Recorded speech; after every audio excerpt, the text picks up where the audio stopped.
Before our time, before my time, hell. Billy Eckstein, all them crooners. The point is, we're going to be the new superstars in the kingdom, man. That's the point. I gotta read this, man. This is for you, Nate, and ones like you. First Timothy's, man, 1, and I'm going to start at 5, actually. Right?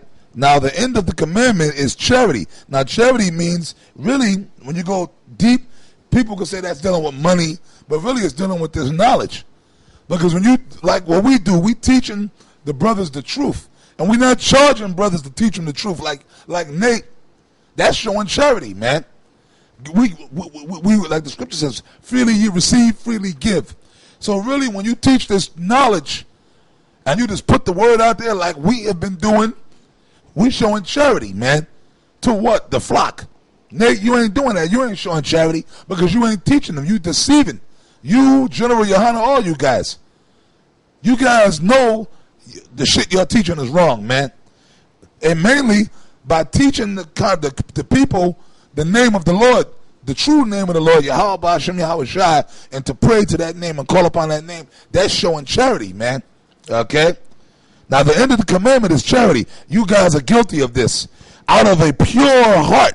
Now, we know the word heart is not talking about the muscle in your chest that pumps blood. It goes back to the Hebrew word lab, which really means your spirit, man. So you guys, your spirit, you don't got a pure spirit, man. Your spirit is polluted with demons. Because, number one, you out there talking about Christ and all this other madness, man. And all that bullshit you teaching. See, so Nate, this is not you. Charity, you ain't teaching the truth. And you coming with a defiled spirit, meaning your spirit got them blotches. The blotches are the demons that's on you to do what you're doing. And of a good conscience and of faith unframed. You don't have none of that, man. You guilty of all this. You know, you can't say you got to, hey, Nate, I know you don't sleep good at night. And General Yohana, I know you don't sleep good at night, man. That's why that nigga General Yohana, man, that nigga be drunk most of the time. He be drinking that liquor, man. You be drinking, I know you be drinking that hard liquor, Yohana. That's why you wear them shades, man, because you be drinking that hard-ass liquor. And the reason you be drinking that hard-ass liquor, because your conscience has got you, nigga. Because you know you sold out. All you niggas know you sold out. Like Yeshaya. Yeshaya was a demon. I'm talking about back in the days. That's why Yeshaya used to sit around drinking that brown juice, man. That hard-ass liquor. That Alizé, that Thug Passion, used to sit around drinking it. And Yeshaya was drunk most of the time because all that wickedness that he was doing, man. All that wickedness you guys are doing, so you got to drink to numb your spirit to all the wickedness that you're doing, man. That nigga, Proverbs 18 and 14. Can I say this real quick? Yeah. Because I know niggas are going to jump. Let me correct myself. I'm not saying it's a sin to drink.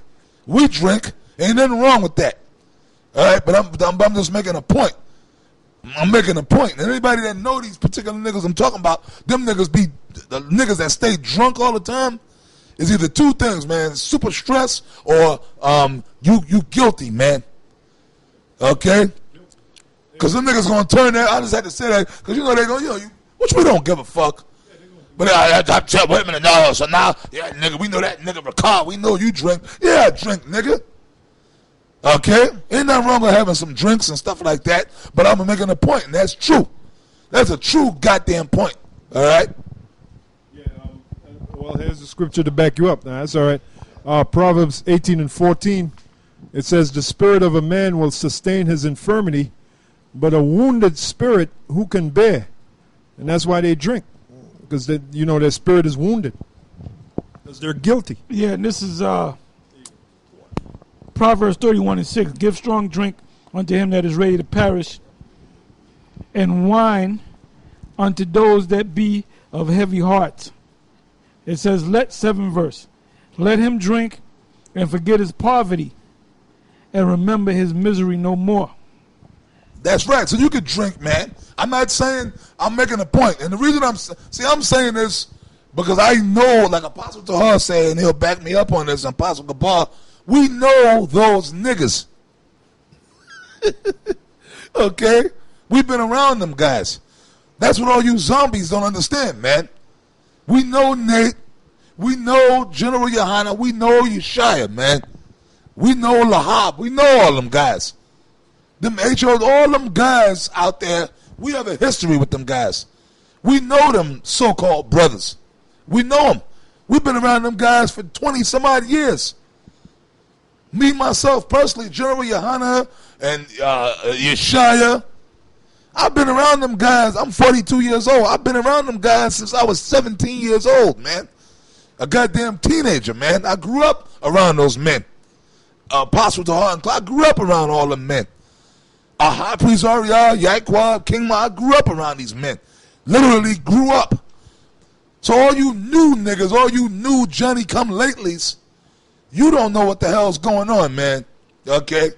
Y'all don't know. You don't have a good, including you, Captain Tazaria. You a baby, man. You don't know what's going on. You talking about General Yohana, General Yohana. I knew General Yohana way before you knew him, nigga. And we knew it back then. He was a shicey nigga. Yeah. He was always a shicey. Apostle Gabor was in his camp. I've been around General Yohana. I mean, he was cool. Yeah. You just had to know that he was shicey. Yeah, good. You know? He was a cool shicey I mean, cat. he was barely around in the camp back then. He always had something to do. Always had some important business to take care of. Well, he's always had something. You don't see him out there on the highways and the byways because he's busy driving around in that fucking Maybach, man. You know? Yeah, you bullshit ass niggas. Now, you know what? That's what I heard.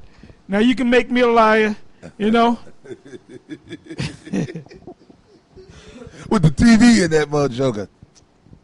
Look, y'all, with the TV in that bad boy. You can get a goddamn jacuzzi up in that bad boy. My back. I'm going to read this. Now, this is you, Nate. All right. 1 Timothy 1:6. From which some, having served, have turned aside unto vain jangling. That's all that shit you teaching, man, to your zombies. That gumbo. You know what a gumbo is? Like down in New Orleans, what you gotta say it right? New Orleans. Down in New Orleans. No. Nolans. Yeah, New Orleans. Yeah, now you figure, hey, I should know how to say it. I got family down in New Orleans. Nolans. You go down there and they have a dish which is called a gumbo. It's a mix. It's just a goulash of all kind of different shit. You just put it in the pot and just mix it up together. And the most of it could be alligator, it could be possum, chicken, beef, whatever the hell you want, right? But that's what Nate is giving you, a gumbo. He's giving you a poison gumbo. That's what he's teaching you zombies, man. That's that vein jangling, man. That gumbo. He's giving you a big pot of gumbo, man. And you niggas are eating it right up. That's what it is. The 7th verse, desiring to be teachers of the law. That's Nate talking about the law. And you guys for the longest time said that we got to keep the law. And y'all said we were going off teaching the rape thing. Now Nate says it's okay to rape. Ain't that a bitch? Because it's part of the law. You know, Nate, man, you are a real piece of shit. And that's why a lot of people are leaving you now.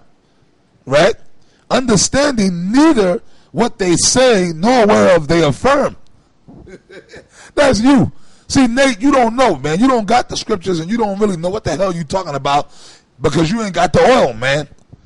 And you know something? You told me that you watch everything we do. I know why you do, because you learning, man. You trying to learn, man. He said he had that dream when he lost the oil. Yep. Well, the dream came true. He ain't got the oil. He trying to get it back.